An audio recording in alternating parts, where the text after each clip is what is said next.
গাছগুলো লাগালাম, নষ্ট হয়ে গেল, অনেক টাকা খরচ হলো গাছে।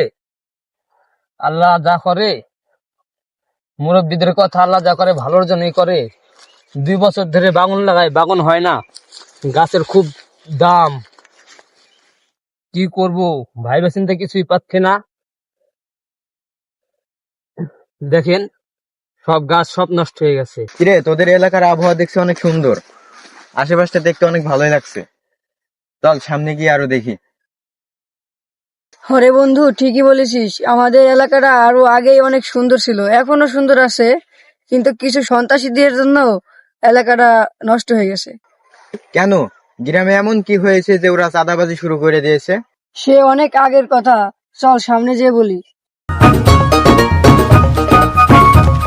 আচ্ছা, পরে শুনবো নে। আগে মামার খেতে দেখে আসি। মামার খেতে কি অবস্থা? মামা, হ্যাঁ বলো ভাতিজা। আপনার ক্ষেতের কি অবস্থা? বাগানের ফলন কেমন? তোমাকে আর কি বলবো ভাগিনা, যতটুকু আবাদ করি এমনি তো গাছের চেহারা ভালো না। এই দেখো গাছ নষ্ট হয়ে গেছে, দেখছো? অনেক টাকা খরচ করছি, কিন্তু যাই হয় এই সন্ত্রাসীদের জন্য আমাদের পেট চালানো দুষ্কর হয়ে যাচ্ছে। কেন মামা, আপনাদের এলাকায় কি প্রতিবাদ করার মতো এমন কেউ লোক নাই? কে করবে ওদের প্রতিবাদ? যারা করে তারাই তাদেরই মেরে ফেলে দেয়, এই কারণে তো কেউ প্রতিবাদ করার সাহস পায় না। আচ্ছা মামা, তাহলে এখানে থাকেন, আমি একটু আশেপাশটা ঘুরে আসি। আচ্ছা, এবার বল তাহলে, তোদের এলাকায় এমন কি হয়েছিল যে সন্ত্রাসীদের জন্য তোদের এলাকার কৃষকরা সবাই ভয় পাচ্ছে? তাহলে শোন, এই মামার একটা ছেলে ছিল, সন্ত্রাসীরা তাকে মেরে ফেলেছে।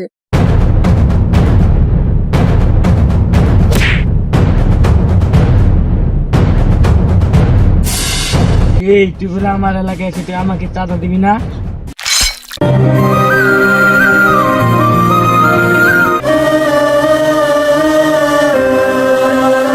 সন্ত্রাসীদের নাম না নিতেই ওরা চলে আসছে।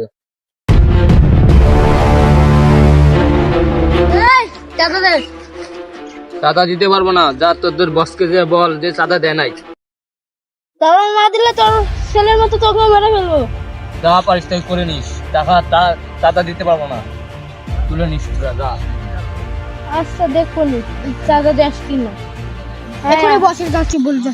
যাও যাও, তোমার বসকে যে বলো যে টাকা দেয় নাই, দেখি তোমার বস কি করতে পারে। আমার একটা বালও ছিঁড়তে পারবে না।